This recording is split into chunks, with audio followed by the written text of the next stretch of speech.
तो मूवी की स्टार्ट में हम एक हाई स्कूल लड़की को देखते हैं जो कि अपने घर से बाहर ही नहीं निकलती है। वो अपने खिड़की की तरफ आती है और वहां से बाहर देखती है कि लोगों के सर पे रेड लाइन बनी हुई है। अब ये देखने के बाद वो गुस्से के मारे दरवाजे को जोर से बंद कर देती है। हमें बताया जाता है कि इस लड़की को बचपन से रेड लाइन दिखाई दे रही है लोगों के सर के ऊपर। अब वो यही लाइन अपनी फैमिली की तस्वीर में बनाने लगी। वो ऐसी ही एक लाइन अपने डैड और अपनी आंटी के ऊपर बना रही थी। ये देखने के बाद उसकी माँ काफी ज्यादा गुस्सा हो जाती है। अब वो गुस्से के मारे सिम के डैड के पास जाती है और उन्हें चाकू की मदद से मार देती है। उस दिन के बाद से सिम को पता चलता है कि ये लाइन काफी ज्यादा खतरनाक है। वो इस लाइन को देखने के श्राप से बाहर निकलना चाहती है। अब जब भी वो बाहर निकलने की कोशिश करती है तब उसे सभी के सर पे रेड लाइन दिखाई देती है। किसी के सर पे ज्यादा दिखाई देती है तो किसी के सर पे कम। अब वक्त गुजरता है, जैसे जैसे वक्त गुजरता है उसे समझ में आता है कि ये लाइन रिलेशनशिप के हिसाब से दिखाई दे रही है। यानी कि जितने ज्यादा जिसकी रिलेशनशिप है उतनी ज्यादा लाइन उसके सर पे दिखाई देगी। लेकिन वो इस लाइन की दुनिया से बाहर निकलना चाहती थी। कई बार वो खुद को सुसाइड करने की भी कोशिश करती है, लेकिन जब भी वो मरने की कोशिश करती है वो अगले दिन अचानक से जिंदा हो जाती है। उसे बिल्कुल भी समझ में नहीं आ रहा था कि उसके साथ ये क्या हो रहा है। अब वो जानने की कोशिश करती है कि उसे ये कैसा श्राप मिला है और ये सब उसके साथ क्यों हो रहा है। क्या ये सब कोई उसके साथ कर रहा है और वो क्यों बार बार मरने की कोशिश करती है लेकिन फिर भी नहीं मर पाती है। इन सब का पता लगाने के लिए वो निकलती है।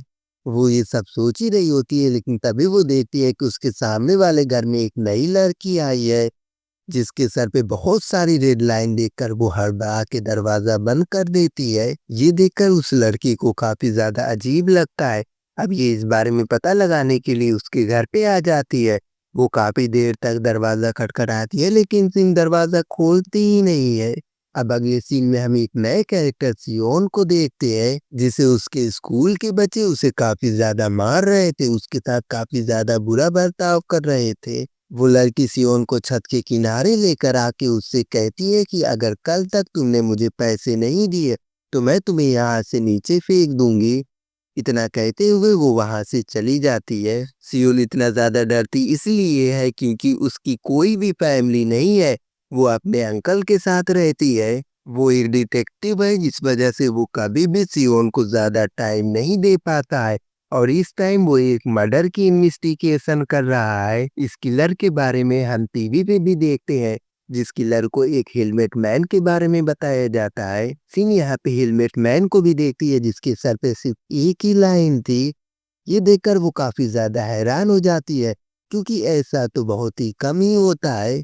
अब अगले दिन सिन उसी हेलमेट मैन को सामने वाले घर में जाते हुए देखती है। ये देखकर वो काफी ज्यादा डर जाती है और वो तुरंत ही पुलिस को फोन कर देती है। लेकिन अगले सीन में उसे पता चलता है कि वो हेलमेट मैन कोई और नहीं बल्कि उस लड़की का दोस्त है। अब ये देखने के बाद सिन तुरंत ही कॉल कट कर देती है। अब सुबह में हान को बताया जाता है कि एक लड़की ने कॉल करके हेलमेट मैन के बारे में बताया था। अब हान उस लड़की का पता लेकर उसके घर पे पहुंच जाता है और वहां पे जाके दरवाजा खटखटाता है। जब वो लड़की आती है दरवाजा खोलने के लिए तब वो देखती है कि उसके सर पे काफी सारे निशान लगा हुआ है, जिसे देखने के बाद वो काफी ज्यादा डर जाती है और वो दरवाजा नहीं खोलती है। हान काफी देर तक दरवाजा खटखटाता है लेकिन तभी कोई ऊपर से आता है और उससे कहता है कि कोई फायदा नहीं है, वो दरवाजा नहीं खोलने वाली है। हान एक बार फिर से कोशिश करता है और वो उसे बुलाता है। हान उससे कहता है कि तुमने कॉल किया था, अगर तुम्हें उस हेलमेट मैन के बारे में कुछ भी पता है तो तुम मुझे बता सकती हो। ये सुनने के बाद सिंह थोड़ा सा दरवाजा खोलती है और मुझसे कहती है कि मैंने गलतफहमी में कॉल कर दिया था। मैंने हेलमेट पहने हुए लड़के को सामने वाले घर की मैंने हेलमेट पहने हुए लड़के को सामने वाले घर में जाते हुए देखा था। ये देखने के बाद मुझे लगा कि वो किलर है, इस वजह से मैंने कॉल कर दिया था, लेकिन मुझे नहीं पता था कि वो उसका बॉयफ्रेंड होगा। इतना कहते हुए वो दरवाजा बंद कर देती है। अगले सीन में हम देखते हैं कि वो हेलमेट वाला आदमी उसके दरवाजे के सामने खड़ा है और उसे समझ में आ जाता है कि हेलमेट वाला आदमी उसके घर के सामने ही रहता है। अब सिम उसे देखने के बाद हॉल को कॉल करती है और उसे बताती है कि वो हेलमेट वाला डिलीवरी बॉय मेरे घर के सामने ही रहता है। ये सुनने के बाद हाल अपने आदमी को ऑर्डर देता है कि उसके सामने वाले घर के डिलीवरी बॉय के घर की तलाशी लेने के लिए।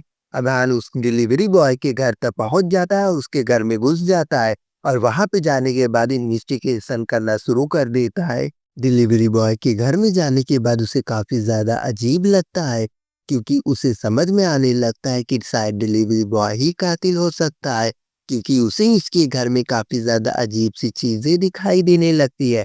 अब वो हान को कॉल करके उसे बताता है कि उसे यहाँ पे काफ़ी अजीब-सी चीज़ें दिखाई दे रही है, लेकिन तभी उसके ऊपर कोई हमला कर देता है।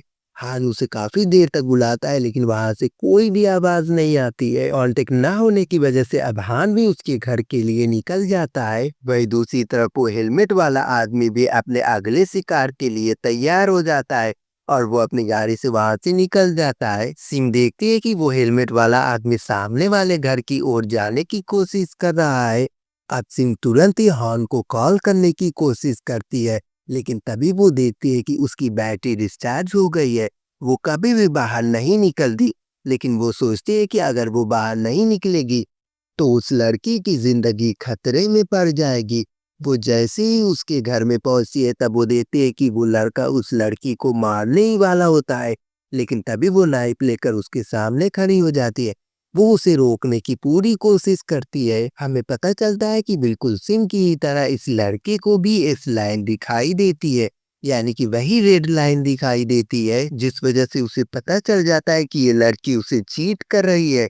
इस वजह से वो उस लड़की को मारने के लिए उसके पास आ जाता है। अब सिम उस लड़के को देखकर इतना ज्यादा डर जाती है कि वो उसको कुछ भी नहीं कर पाती है, जबकि उसके हाथ में चाकू भी था। लेकिन वो लड़का उस लड़की के हाथ से चाकू छीन लेता है और उल्टा उसे ही मार देता है। अब वो उस लड़की को मारने के लिए उसके पास जाता है। वही दूसरी तरफ हम देखते हैं कि हान सिंह के घर के पास आता है उससे मिलने के लिए, लेकिन वो सिंह का घर के दरवाजा खुला हुआ देखकर एकदम से कंफ्यूज हो जाता है और वो उसके घर के अंदर चला जाता है। अंदर जाने के बाद वो देखता है सभी तस्वीरों को और उनके ऊपर लगी लाइनों को भी। ये देखकर वो काफी ज्यादा हैरान हो जाता है और वो सब कुछ देखने लगता है। वही दूसरी तरफ हम देखते हैं कि उस लड़की को मारने की वो पूरी कोशिश करता है। वही हान भी सिंह के घर से सामने वाले घर का पूरा नजारा देख लेता है। अब सिंह काफी हिम्मत करके चाकू उठाती है और उस लड़की की जान बचाने के लिए उस लड़के के पैर में चाकू भोंक देती है। अब ये देखकर वो किलर सिंह के ऊपर भी हमला कर देता है और उसे जान से मारने की कोशिश करता है। वही हान ये देखकर उस किलर के ऊपर गोली चला देता है और सिम और उस लड़के की जान बचा लेता है। अब थोड़ी देर बाद पुलिस की पूरी टीम आ जाती है और वहां से उस किलर और उस लड़की को लेकर चली जाती है। अब हान सिम को लेकर बाहर आता है और वो उसे उसका काला चश्मा पकड़ाता है। ये वही काला चश्मा होता है जिसे वो किलर लगा के रेड लाइन देखता है, यानी कि इस लाइन इसके बारे में वो हान को कुछ भी नहीं बताती है। हान उसे कहता है कि तुम्हें हॉस्पिटल जाना चाहिए, जिस पे वो मना कर देती है। वो कहती है कि नहीं, मैं ठीक हूँ, मुझे कुछ भी नहीं हुआ है। ये लोग बात कर ही रहे होते हैं, लेकिन तभी यहाँ पे हान की दोस्त सियान भी आ जाती है और वो उससे पूछती है कि तुम यहाँ पे क्या कर रही हो, जिस पे हान पूछता है कि क्या तुम दोनों एक दूसरे को जानती हो, जिस पे सिम कहता है कि हाँ, ये मेरी स्कूल में ही पढ़ती है, लेकिन इसकी मॉम डैड का मर्डर हो जाता है, जिसके बाद से ये कभी भी स्कूल नहीं आती है। अब हान से पूछता है कि तुम्हारे सर में इतनी ज्यादा चोट क्यों लगी है, तुम्हारा चेहरा क्यों बिगड़ा हुआ है और तुम उससे इतना ज्यादा पैसा क्यों मांग रही हो। आखिर क्या हो रहा है तुम्हारे साथ तुम्हारे स्कूल में, क्या कोई तुम्हें परेशान कर रहा है। जिस पे सियान कहती है कि आज तुम्हें मेरे बारे में इतना ज्यादा फिक्र क्यों है, अगर तुम्हें पैसे नहीं देना है तो मत दो, मुझे तुम्हारे पैसे की कोई ज़रूरत नहीं है। इतना कहते हुए वो वहाँ से चली जाती है। इसके बाद हम सिंह को देखते हैं जो कि अपने घर में बैठी होती है और वो सोचती है कि अब वो कभी भी घर में नहीं बैठे रहेगी ऐसे ही। वो अब लोगों की मदद करेगी और वो बाहर जाके अब लोगों की मदद करेगी। वो अपनी इस पावर का इस्तेमाल करके सभी लोगों को बचाएगी। और तभी सिम के फोन पे एक मैसेज आता है जिसमें लिखा होता है कि जैसी इस लाइन तुम देख रही हो थी वैसे ही इस लाइन मैं भी देख रहा हूँ। अगर तुम उससे मिलना चाहती हो तो तुरंत ही अगले दिन स्कूल आ जाओ। अब अगले दिन सिम स्कूल पहुंच जाती है। वहां पे जाती है तब वहां पे उसके सीनियर उसके साथ काफी ज्यादा बदतमीजी करते हैं और उसे मारते भी है। ये देखकर वो काफी ज्यादा गुस्सा हो जाती है और वो अपने सीनियर के ऊपर हमला कर देती है। अब देखते ही देखते इन दोनों में मारपीट बढ़ती जाती है और तभी वहाँ पे टीचर युआन आके उन दोनों की फाइट रुकवाते हैं और वो उस लड़की के हाथ से चिट्ठी लेकर फाड़ देती है। अब वो टीचर सियोन को समझाती है कि ऐसे हर बात पे गुस्सा नहीं करते हैं। अब जब सियोन घर जाती है तब वो अपने अब जब सियोन घर जाती है तब उसे वहां पे एक चश्मा दिखाई देता है। वो उस चश्मे को लगा के जब शीशे में देखती है तब उसे उसके सर पे एक लाइन दिखाई देती है, जिसे देखकर वो काफी ज्यादा हैरान हो जाती है। वो सोचती है कि आखिर मेरे सर पे ये निशान क्यों दिखाई दे रहा है। अब जैसे ही वो बाहर जाती है वो एक आदमी के सर पे इतनी ज्यादा निशान लेकर वो एकदम से डर जाती है और चिल्ला के वहां से भागने लगती है। अब जब वो बाहर जाती है तब वो सभी के सर पे ऐसे ही निशान देखती है। वो एकदम से हैरान हो जाती है। उसे कुछ भी समझ में नहीं आ रहा था कि आखिर उसके साथ ही क्या हो रहा है। अब धीमे धीमे वो समझ जाती है कि जिसके सर पे जितनी ज्यादा लाइन होगी उसकी उतनी ही ज्यादा रिलेशनशिप होगी। और तभी सियोन की नजर युआन पे पड़ती है जो कि उसकी दुश्मन होती है। उसके सर पे 2 लाइन होती है और एक लाइन वहां से होते हुए एक कैबिन में जाती है जहाँ पे एक टीचर होता है उसके सर पे जाती है, जिसे देखकर वो समझ जाती है कि इसका चक्कर इसके टीचर के साथ चल रहा है। अब ये देखकर सियान काफी ज्यादा खुश हो जाती है क्योंकि उसे युआन का राज पता चल गया था। इसके बाद हम सिंह को देखते हैं जो कि स्कूल ज्वाइन कर लेती है और उसकी टीचर उसका इंट्रोडक्शन सभी बच्चों के साथ करती है। अब सीन कट होता है और हम हान को देखते हैं जो कि उसी सीरियल किलर के बारे में इन्वेस्टिगेशन कर रहा था जो कि वहां पे मारा गया था। उसे इन्वेस्टिगेशन करने के बाद ये पता चलता है कि वो सीरियल किलर एक चश्मा पहने रहता था हमेशा, लेकिन उसे वो चश्मा इन्वेस्टिगेशन करने के बाद नहीं मिला था। उसे ये भी पता चलता है कि वो किलर उसके भतीजे सियोन के स्कूल में टीचर है। अब वो इन्वेस्टिगेशन करने के लिए स्कूल में आ जाता है। यूजन उसे पहचान लेती है और वो उससे पूछती है कि क्या तुम सियोन से मिलने के लिए आए हो। हान कहता है कि नहीं, सियोन का मेरी लाइफ में इंटरफेयर करना उसे पसंद नहीं है, इसलिए मैं उससे मिलने के लिए नहीं आया हूँ। मैं यहाँ पे एक इन्वेस्टिगेशन करने के लिए आया हूँ। हान उसे किलर की सारी इंफॉर्मेशन देता है और वो उससे पूछता है, लेकिन यूजन कहती है कि मैं यहाँ पे नहीं आई हूँ और मुझे उसके बारे में कुछ भी नहीं पता है। अगले सीन में हम सियोन, सिम और उस लड़की को देखते हैं जो कि इन दोनों को बुली करती है। जब वो लड़की उसे परेशान करती है तब सियोन उसका हाथ पकड़ लेती है और वो उससे कहती है कि अब डरने की बारी मेरी नहीं बल्कि तुम्हारी है। इन दोनों में लड़ाई चली रही होती है लेकिन तभी यहाँ पे सिम आ जाती है और वो उस लड़की को पकड़ के छत के किनारे लेकर जाती है और वो उससे कहती है कि अगर आज के बाद से तुमने हमें परेशान किया तो मैं तुम्हें लेकर यहाँ से कूद जाऊंगी। अगर तुम ऐसा नहीं चाहती हो तो तुम उससे दूर रहना और उस लड़की से भी। इतना कहते हुए वो वहां से चली जाती है। अब सियान सिम से कहती है कि तुम्हें किसने कहा था मेरी मदद करने के लिए। सिम एकदम से कंफ्यूज हो जाती है और वो कुछ भी नहीं कह पाती है। अगले सीन में हम हान को देखते हैं जो कि एक बार में रहता है। इस बार में वो सीरियल किलर भी आया करता था, इसलिए वो उससे इन्वेस्टिगेशन करने के लिए वहां पे जाता है।